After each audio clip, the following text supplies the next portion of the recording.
EU threats of a jabs blockade on Britain have been massively undermined after it emerged their own side refused to invest in the factory at the center of the vaccine war.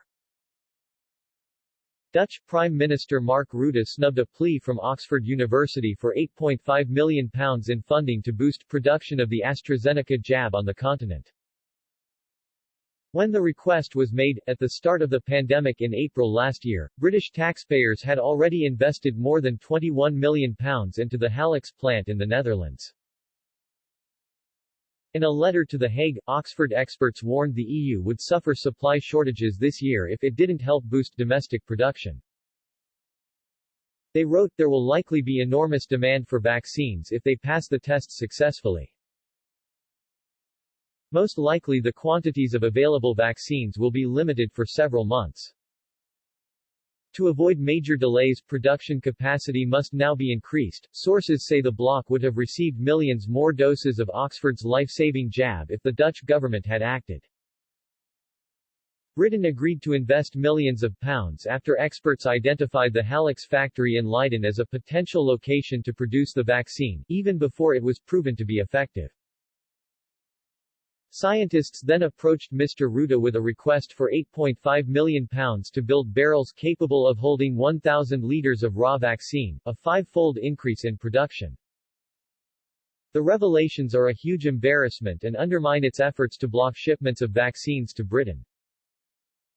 To avert a full-blown trade war, Downing Street has proposed sharing production capacity at the Dutch plant.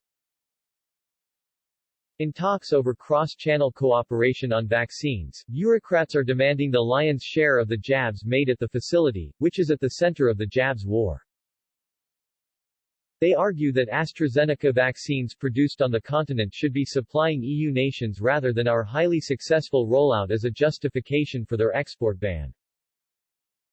Brussels has threatened to seize any shipments by the Anglo-Swedish pharma giant until it delivers more doses to member states. But even France's hardline Europe minister has conceded the bloc only has itself to blame for the vaccination shambles. Clement Beaune said, "What we've done badly at European level is investment in the last phase of vaccine development and in anticipation of production capacities." And Belgian MEP Tom Vandendriesche told Brussels to get its own house in order, rather than attacking Britain's jabs drive. He told Express.co.uk, "The European Union fails time and time again. It now wants to hide its failure by pointing fingers at others, and punishing those who are successful." Britain has now administered first doses to more than 30 million adults, with a vaccination rate of 52 per 100 people. In comparison, the EU's sluggish rollout has only reached 17 per 100. Wrangling over the Hallex supplies is expected to continue next week after officials paused efforts over Easter. It is understood the talks have hit a sticky patch because of the EU's refusal to recognize Britain's investment in vaccine production on the continent.